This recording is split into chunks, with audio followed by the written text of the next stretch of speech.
Assalamu alaikum. I am Subtan Ali, lecturer in Higher Education Department. Election Commission of Pakistan से relevant jobs like Assistant Election Commissioner और Election Officer, इनकी तैयारी के लिए ज़रूरी है कि Election Act 2017 तैयार किया जाए। उस सिलसिले में पार्ट 1 में हमने चैप्टर 1 डिस्कस किया था इसका, फिर एक वीडियो में कंप्लीट समरी डिस्कस की थी पूरे इलेक्शन एक्ट की। अब चूंकि चैप्टर वाइज चल रहे हैं तो चैप्टर 1 डिस्कस कर चुके हैं। Chapter 1 was about definitions. इस वीडियो में हम डिस्कस करेंगे chapter 2, that is about powers of election commission of Pakistan के इलेक्शन कमीशन ऑफ पाकिस्तान की पावर्स क्या हैं और ये किस तरह फंक्शन करता है। तो जो ज्यादा इंपॉर्टेंट चीजें हैं वो हमने साथ साथ हाईलाइट भी की हैं। तो आगाज करते हैं। सबसे पहले आर्टिकल नंबर 3 जो है इस एक्ट का, पहले दो जो आर्टिकल थे वो पहले चैप्टर में आगे थे। एक आर्टिकल था इस पूरे एक्ट को डिफाइन करने के लिए और दूसरा आर्टिकल था डेफिनेशंस का। अब तीसरे आर्टिकल पे हैं, that is about procedure of the commission. तो आगाज करते हैं। सबसे पहले है in the performance of its functions and duties and exercises of its powers the commission shell regulate it's on procedure. जो इलेक्शन कमीशन ऑफ पाकिस्तान है ये अपनी प्रोसीजर जो है उसको खुद रेगुलेट करेगा, चाहे वो इसका अपना काम करना हो, अपनी ड्यूटीज को लेकर चलना हो या अपनी पावर्स को एक्सरसाइज करना हो। तो इलेक्शन कमीशन ऑफ पाकिस्तान एक ऑटोनोमस बॉडी है, ये खुद मुख्तार है, तो इस लिहाज से ये अपने फैसले खुद ले सकती है। सेकंड है कमीशन में exercise its powers and performs it's functions. Commission ने अपना काम करना ही करना है, चाहे अगर इनकी कोई सीट खाली पड़ी हो या फिर कोई मेंबर किसी वजह से प्रोसीडिंग्स का हिस्सा ना बन सकता हो। बाकी जो मेजोरिटी ऑफ द मेंबर्स होंगे उनके according election commission of Pakistan अपना काम जारी रखेगा और इसके जो फैसले होंगे, डिसीजंस होंगे, वो मेजॉरिटी ऑफ द मेंबर्स के अकॉर्डिंग होते रहेंगे। तो आर्टिकल नंबर 3 का सब आर्टिकल 1 ये है कि इलेक्शन कमीशन ऑफ पाकिस्तान अपने प्रोसीजर को खुद रेगुलेट करेगा। और सेकंड सब आर्टिकल ये है कि अगर कोई मेंबर किसी वजह से मौजूद नहीं है, उसका ऑफिस वैकेंट है, उसकी सीट खाली है या फिर वो शामिल नहीं हो सकता प्रोसीडिंग्स में, उसके बावजूद मेजॉरिटी ऑफ मेंबर्स के अकॉर्डिंग ये प्रोसीजर जो है वो जारी रहेगा। अगर किसी वजह से if upon any matter requiring a decision of commission, commission ने किसी बात पर फैसला करना है और मेंबर्स के दरमियान डिफरेंस ऑफ ओपिनियन है, तो जो मेजॉरिटी का ओपिनियन है उसको कंसीडर किया जाएगा। पॉइंट नंबर 3 इसके बारे में है। इसमें फर्दर कुछ पॉइंट्स लिखे हुए कि decision of commission shall be expressed in terms of opinion of majority provided that where the members attending the proceedings of commission are 4 and they are equally divided in their opinion. ये जो है हम कह रहे हैं ना कि difference of opinion जो है उस सूरत में हमने मेजॉरिटी को देखना है, तो उसमें इश्यूज तब आते हैं जब 4 मेंबर हो और 2 एक के हक में हो, 2 एक बात के हक में हो, या फिर where the members attending the proceeding of commission are 3 and there is difference of opinion among them, कि 3 लोग हैं और तीनों का अलग अलग ओपिनियन है, तो उस सूरत को हम कहेंगे डिफरेंस ऑफ ओपिनियन। तो फिर हम क्या करेंगे, the matter shall be placed for decision before the full commission comprising all its members. तो अब यहां पर पहले 2 आर्टिकल्स देखते हैं। आर्टिकल नंबर 3 एक्चुअली ये पूरे का पूरा आर्टिकल है जिसके हम पॉइंट्स देखेंगे। पहले 4 पॉइंट, ये 4 पॉइंट इस बात के बारे में है कि इलेक्शन कमीशन ऑफ पाकिस्तान ने अपने प्रोसीजर को खुद रेगुलेट करना है, मेजॉरिटी ऑफ मेंबर्स के अकॉर्डिंग डिसीजन होना है। अगर कोई सीट वेकेंट है या कोई मेंबर पार्टिसिपेट नहीं कर पा रहा तब भी ये अपनी प्रोसीडिंग्स को जारी रखेगा। और डिफरेंस ऑफ ओपिनियन से मुराद यह है कि 4 लोग हैं और 2 अलग मैटर में है, 2 अलग ओपिनियन रख रहे हैं, या फिर 3 है और तीनों का अलग अलग ओपिनियन है, तो उस सूरत में हम मेजॉरिटी से अगले लेवल पर जाकर फुल कमीशन तक अपना मैटर रखेंगे ताकि वो लोग डिसीजन ले सकें। कहते हैं यहाँ पर मेंबर ऑफ कमीशन से मुराद सारे मेंबर्स हैं और इसमें कमिश्नर भी इंक्लूडेड है। Article number 4, power to issue direction. Commission shall have the power to issue such directions or order as may be necessary for performance of its functions duties. It includes an order for doing complete justice in any matter pending before it and an order. अब election commission of Pakistan ने क्या करना है कि अपने matters को लेकर अपनी पावर्स को एक्सरसाइज करना है। पावर्स को एक्सरसाइज करने से मुराद ये है कि इलेक्शन कमीशन ऑफ पाकिस्तान जहां जरूरत पड़ेगी अपनी फंक्शंस और ड्यूटीज के लिए किसी भी पर्सन की अटेंडेंस को लाजमी करार दे सकता है, या फिर किसी भी डॉक्यूमेंट की डिस्कवरी या प्रोडक्शन को लाजमी करार दे सकता है। उस सिलसिले में इलेक्शन कमीशन ऑफ पाकिस्तान के पास फुल पावर्स होती हैं। They have powers to issue directions. तो इलेक्शन कमीशन ऑफ पाकिस्तान किसी भी शख्स को तलब कर सकता है और किसी भी डॉक्यूमेंट को तलब कर सकता है। इनकी जो डायरेक्शंस होंगी वो थ्रू आउट पाकिस्तान इंप्लीमेंट होंगी और वो उतनी ही इंपॉर्टेंट कंसीडर की जाएंगी जितनी कि हाई कोर्ट ऑफ पाकिस्तान के बराबर उसकी पावर्स हो सकती हैं। सब आर्टिकल 3 है, anything required to be done for carrying out the purpose of this act for which no provision or no sufficient provision exist. अब ये थोड़ी सी मुश्किल वर्डिंग है, लेकिन इसमें ये कह रहे हैं कि ये करने के लिए इलेक्शन कमीशन ऑफ पाकिस्तान जो है, चाहे उसके लिए पहले से कोई प्रोविजन यानी कि कानून कोई मौजूद है या मौजूद नहीं है, तो वो अथॉरिटी या कमिश्नर अपने वे में, अपने मैनर में उसको कंडक्ट करवा सकता है और अपनी अथॉरिटीज को एक्सरसाइज कर सकता है। तो ये हमारे पास पॉइंट नंबर 4 है। पॉइंट नंबर 3 ये था कि इन्होंने अपनी पावर्स को, अपनी चीजों को रेगुलेट खुद करना होता है। ये हमारे पास एग्जैक्ट वर्डिंग बनेगी, the commission shell regulate it's on procedure. जबकि पॉइंट नंबर 4 इस चीज के बारे में था कि ये किसी भी पर्सन या डॉक्यूमेंट को तलब कर सकते हैं। अब नेक्स्ट आ जाता है हमारे पास इसका article number 5, assistance to commission. Election commission of Pakistan की असिस्टेंस करना पूरी फेडरेशन की और तमाम सूबों की जिम्मेदारी है। तो इसमें ये लिखा है कि कमिश्नर या कमीशन किसी भी पर्सन या अथॉरिटी को डिमांड कर सकता है अपने फंक्शंस के लिए, इलेक्शंस कंडक्ट करवाने के लिए या फिर उसमें किसी किस्म की असिस्टेंस लेने के लिए या ट्रेनिंग्स के लिए, चाहे वो फेडरेशन से हो या प्रोविंसेस से हो। अब ये जो ड्यूटी है ये सारे एग्जीक्यूटिव अथॉरिटीज की है, फेडरेशन में हो या प्रोविंसेस में हो, तो उन्होंने अपनी असिस्टेंस देनी है कमिश्नर को और इलेक्शन कमीशन ऑफ पाकिस्तान को उसके तमाम फंक्शंस करने के लिए। फेडरल गवर्नमेंट और प्रोविंशियल गवर्नमेंट जो है, they shall make available to the commission such staff. वो अपना स्टाफ भी देंगे जब भी जरूरत पड़ेगी इलेक्शन कमीशन ऑफ पाकिस्तान को। और अगर स्टाफ चाहिए judicial officer, serving judicial officer से, तो उस सूरत में इनको कंसल्ट करना पड़ेगा chief justice of high court से। तो chief justice of high court से कंसल्ट करके election commission of Pakistan serving judicial officers को भी तलब कर सकता है।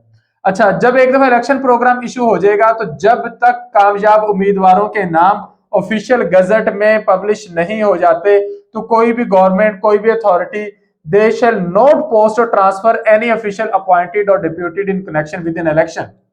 कोई भी शख्स, कोई भी अथॉरिटी, कोई भी ऑफिसर जिसकी इलेक्शन में ड्यूटी लगी है, उसको पोस्ट नहीं किया, कहीं किया जा सकता या उसका ट्रांसफर नहीं किया जा सकता इलेक्शन कमीशन ऑफ पाकिस्तान से रिटर्न अप्रूवल लिए बगैर। इवन अगर किसी की पोस्टिंग या ट्रांसफर का डिसीजन अभी तक इंप्लीमेंट नहीं हुआ, तो उसके लिए भी इलेक्शन कमीशन ऑफ पाकिस्तान से डायरेक्शंस लेना जरूरी है। तो यहां पर आ जाता है कि स्टाफ की प्रोवाइड करने की जिम्मेदारी किसकी है, फेडरेशन की और सूबों की। नेक्स्ट आ जाता है delegation of powers. Commission may authorise the commissioner or any of its members or any of the officers of the commission to exercise and perform any of its power and functions.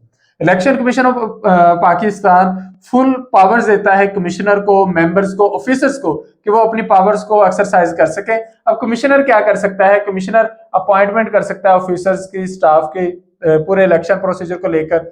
वो determine कर सकता है terms and condition of employment in accordance with rules. Commissioner फिर benches constitute कर सकता है 3 या 3 से ज्यादा मेंबर्स के, ताकि अगर कोई कंप्लेंट आती है, एप्लीकेशन आ रही है, पिटीशन या अपील्स आ रही है, तो वो उनको भी साथ साथ देख सके। पॉइंट नंबर 4 है, the decision of a bench constituted under this subsection. इस सबसेक्शन के अंडर अगर कोई बेंच बन जाता है, तो उसका डिसीजन जो होगा या कमीशन की तरफ से जो डिसीजन होगा वो फुल अथॉरिटी कंसीडर किया जाएगा। तो यहां पे लिखा है the decision of a bench constituted under subsection 3, इस सबसेक्शन के according it shall be deemed to be a decision of the commission.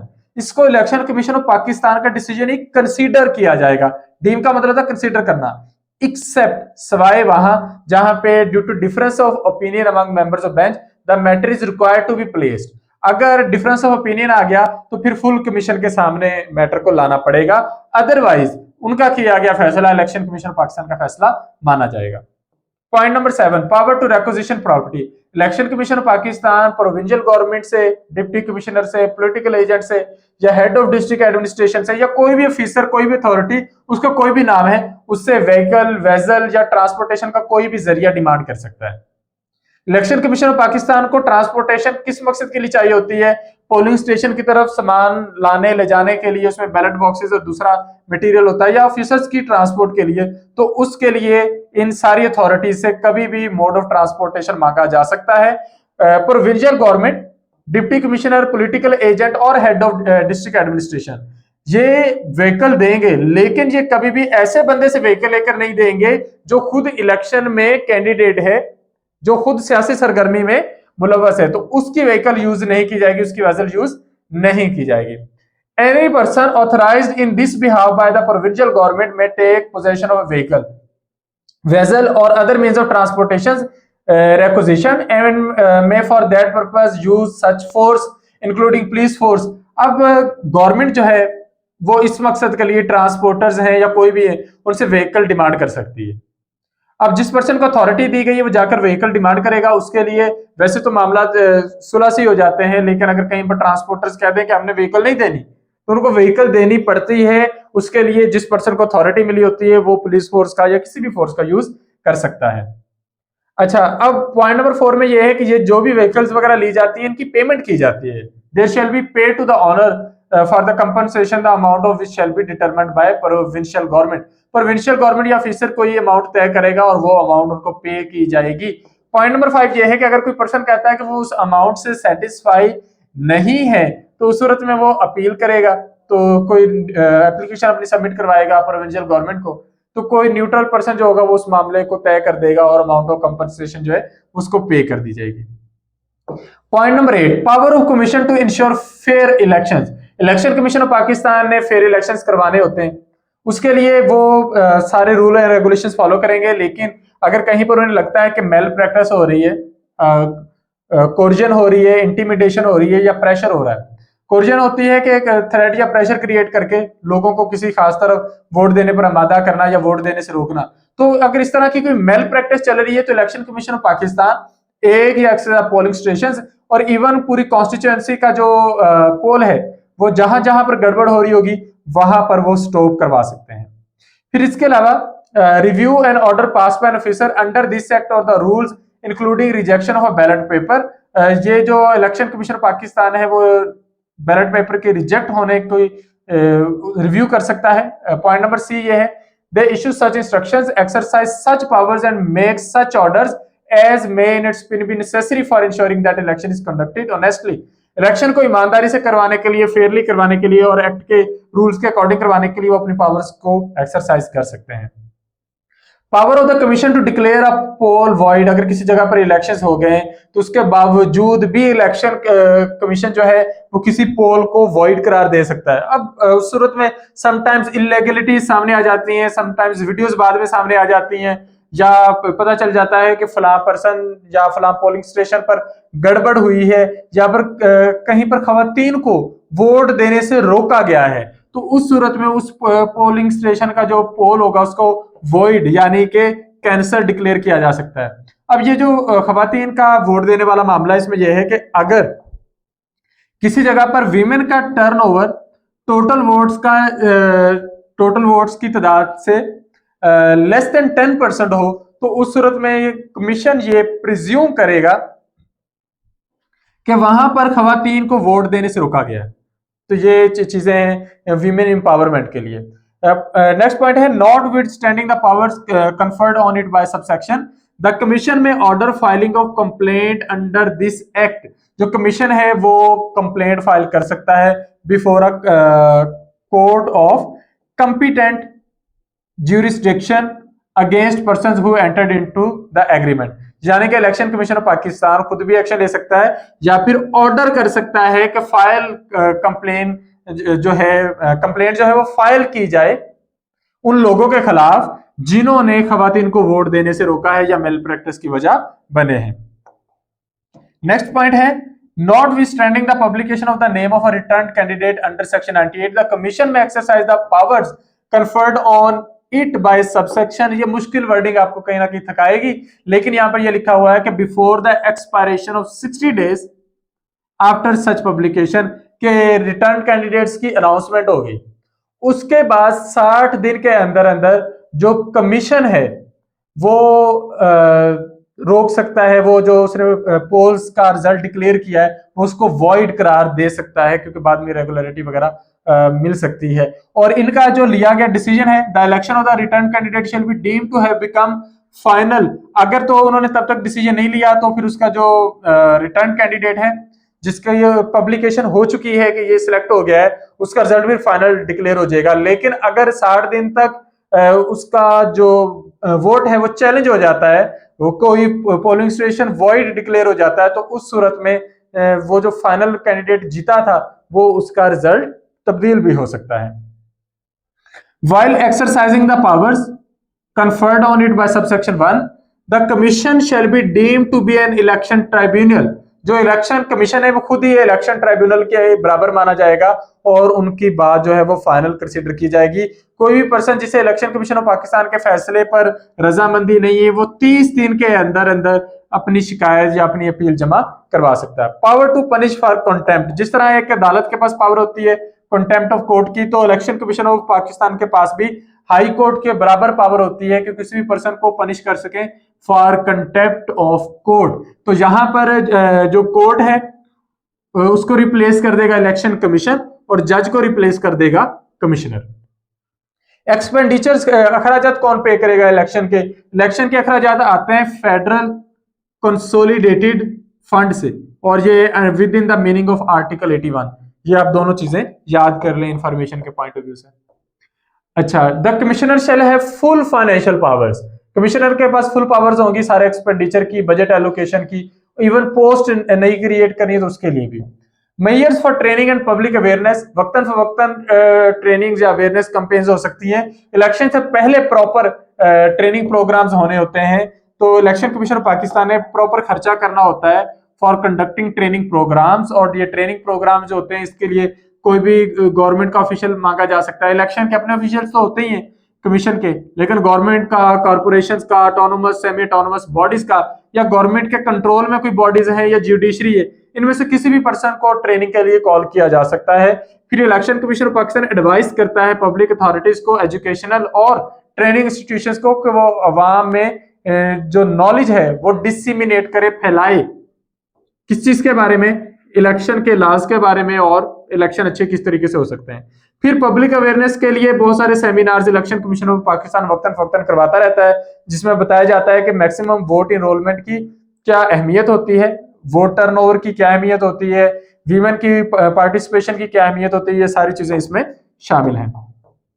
फिर इलेक्शन कमीशन ऑफ पाकिस्तान ने एग्जामिन करने होते हैं लॉज, रूल्स एंड रेगुलेशंस। सारे वो law, rules and regulations examine करने होते हैं which are relevant to the conduct of elections. तो उस सिलसिले में रिकमेंडेशंस भी देनी होती हैं, अमेंडमेंट्स के लिए रिकमेंड भी करना होता है। नेक्स्ट है establishment of result management system. ये इलेक्शन कमीशन ऑफ पाकिस्तान की जिम्मेदारी होती है कि वो एक transparent result management system establish करेंगे ताकि रिजल्ट बर वक्त मुकम्मल हो सके, टेबुलेशन और कंपाइलेशन हो सके और ट्रांसमिशन भी हो सके। उस सिलसिले में जो प्रिजाइडिंग ऑफिसर होता है, एक पोलिंग स्टेशन का इंचार्ज, उसने क्या करना होता है? उसने रिजल्ट की एक तस्वीर बनानी होती है, स्नैपशॉट लेना होता है और स्नैपशॉट उसने भेजना किसे? इलेक्शन कमीशन ऑफ पाकिस्तान को भी और अपने रिटर्निंग ऑफिसर को भी। तो ये उसने ओरिजिनल डॉक्यूमेंट भेजने से पहले तस्वीर भेजनी होती है।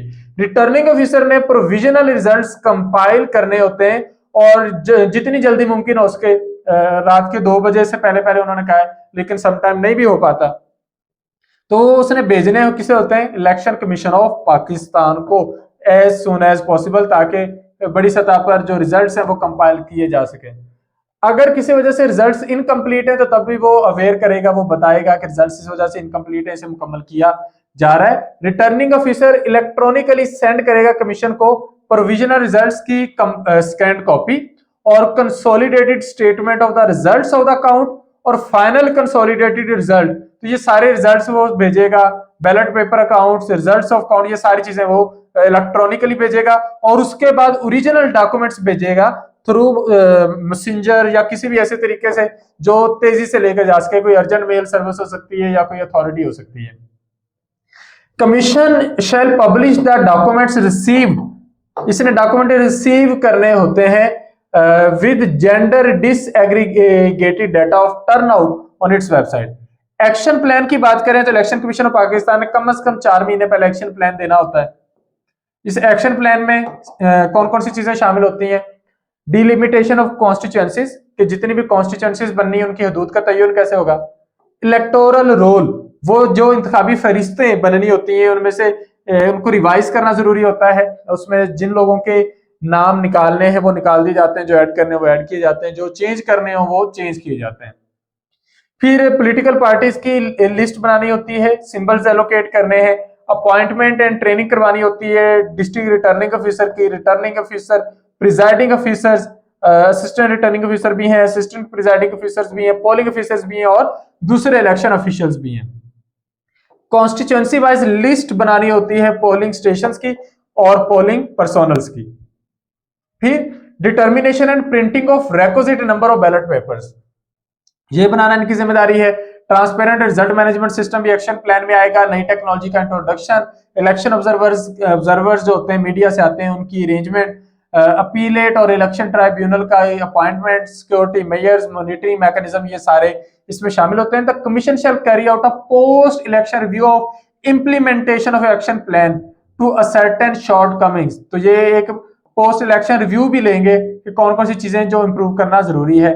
तो ये commission shall include the post election review in its next annual report under section 16। अब इन्होंने जो एनुअल रिपोर्ट देनी होती है हर साल के इख्तिताम पर, उसमें ये पोस्ट इलेक्शन रिव्यू शामिल करना होता है। कंप्लेंट्स, अगर किसी कैंडिडेट को किसी किस्म की कंप्लेंट है तो वो उसने 15 दिन के अंदर उसके लिए अपील करनी होती है, अपनी कंप्लेंट सबमिट करनी होती है। कमीशन क्या करेगा, वो इस कंप्लेंट को कंसीडर करेगा और उसे रेफर कर देगा किसी ऐसी अथॉरिटी की तरफ which is considered appropriate for inquiry and report, जिसको इंक्वायरी रिपोर्ट के लिए मुनासिब माना जाए। Commission on receipt of inquiry report और after hearing the complaint and any other person relevant to proceeding itself and holding a summary inquiry pass orders as it may considered fit within 30 days from the date of receipt of complaint. Complain होनी है result आने के 15 दिन के बाद, और उस पर जो जवाब आना है इलेक्शन कमीशन ऑफ पाकिस्तान को, इलेक्शन कमीशन ऑफ पाकिस्तान है उस पर अगर कोई ऑर्डर पास करना है तो 30 दिन के अंदर अंदर करना है उसका जवाब आने के बाद। कमीशन में also act under this action on it's on accord, ये खुद भी एक्शन ले सकते हैं, खुद भी इस पर काम कर सकते हैं। Commission to submit an annual report, election commission of Pakistan ने हर साल के इख्तिताम पर 90 दिन के अंदर अंदर, यानी कि 3 महीने लगेंगे, 3 महीने के अंदर अंदर अपनी एनुअल रिपोर्ट सबमिट करवानी होती है। फेडरल और provincial government shell with in 60 days from the receipt of annual report, जब ये गवर्नमेंट्स को रिपोर्ट मिल जाएगी तो 60 दिन के अंदर अंदर, यानी कि 2 महीने के अंदर अंदर इन्होंने उस पर इजलास बुलाना होता है या उसको अपने हाउसेज में रखना होता है। उसके बाद इलेक्शन कमीशन ऑफ पाकिस्तान इस रिपोर्ट को पब्लिश कर देती है अपनी वेबसाइट पर। तो यहाँ पर इलेक्शन कमीशन ऑफ पाकिस्तान के काम करने के तरीके का, पावर्स और अथॉरिटीज को हमने जिक्र किया है। इलेक्शन प्लान क्या होता है इलेक्शन का, वो हमने सारा डिस्कस किया, और उसके साथ साथ ये डिस्कस किया कि अगर कोई कंप्लेन आती है तो उसको कैसे मैनेज करना है, और एनुअल रिपोर्ट क्या होती है, एनुअल रिपोर्ट कब पब्लिश होती है, कब उस पर डिस्कशन होती है, कब वो पब्लिश होती है। उम्मीद है इससे आपको हेल्प मिलेगी। नेक्स्ट वीडियो में हम इंशाल्लाह चैप्टर नंबर 3 डिस्कस करेंगे। Thank you, Allah Hafiz.